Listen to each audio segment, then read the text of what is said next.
پکتیکا د هیواد له سرحدي ولایتونو څخه شمیرل کیږي چې ډیری خلک په کرکې له بوخت دي. پکتیکا کې وطن کروندګر محمد نذیر په خپل خبرو کې وویل چې تیر کلونه د کرنې ریاست او سره همکارو مؤسساتو دهقانانو ته په خپل وخت اصلاح شوي تخمونه او نیالګي نه دي ورکړي چې له امله یې خلک له پایلو ناخوښ وو. سرچینې ویل پکتیکا پراخې کرنیزې ځمکې لري، په دې وروستیو کې ډیری خلکو کرکیلې ته مخه کړي، نو ځکه اړتیا ده چې کرنې ریاست د کروندګرو غوښتنو ته لازمه پاملرنه وکړي. موږ له هغو چې غوښتنه ده داسې په خپل وخت باندې مثال نیالګي او داسې نور تخمونه چې راورسېږي او دلته دهقانان په خپل وخت باندې کېږدي، هغه بیا مثال چې کوم وخت دوی د شنه کېدلو په هغه وخت کې شنه کېږي په خپل حال باندې او زر شنه کېږي، او که دوی ناوخته راوړي هغه شنه سوي نیالګي هغه خو بیا بیرته ځان وچوي پوه شوې وچ سي اکثره وخت. که په خپل وخت باندې نیالګي تخمونه هر شی موږ ته راورسېږي موږ به ډېر خوشحاله. د کرنې په برخه کې 2 تنه متخصصین له اړوندو ادارو غوښتنه کوي چې کروندګرو ته دې په خپل وخت باغونه وویشل سي.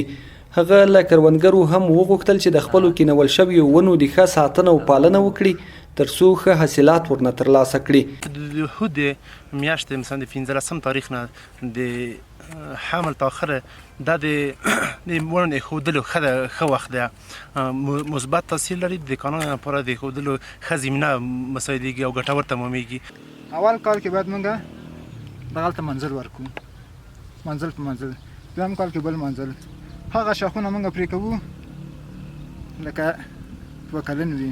د کرنې د ریاست استازي انجینر ضیاء الحق هم مني چې کروندګرو ته په خپل وخت نیالګي او اصلاح شوي تخمونه نه دي ورکړل شوي. هغه ویل د کرنې ریاست د کب د میاشتې له 15 وروسته د حمل د میاشتې تر لومړیو پورې باید نیالګي وویشي تر څو په کرلو سربیره له ابو هوا سره بلد او ښه نتیجه ورکړي.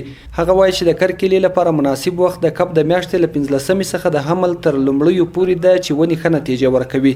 نوموړي ویل چې دا ځل به د ټولو بزګرانو ستونزې هواروي او دوی ته به په خپل وخت باغونه ویشي.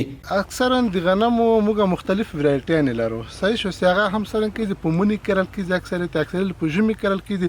دا اوس موږ ته کومې ورایټي راغلې ده دا پسرلنۍ ورایټي ده، نو هغه سره کومې دهقانان اکثر په دې سوء تفاهم رامنځته کېږي په دې برخه کې. نو دولت تر خپل حده کوشش کوي، نو کوشش د وزارت هم دغه دی چې خپل شی په خپل وخت باندې ورته ورسوي. د یادونې وړ دی چې له دې وړاندې هم د دې ولایت بزګرانو غوښتنه کړې وه چې حکومت دې ورته د اوبو واړه او لوی بندونه وتړي تر څو خلک له خپلو ځمکو ښه حاصلات ترلاسه کړي.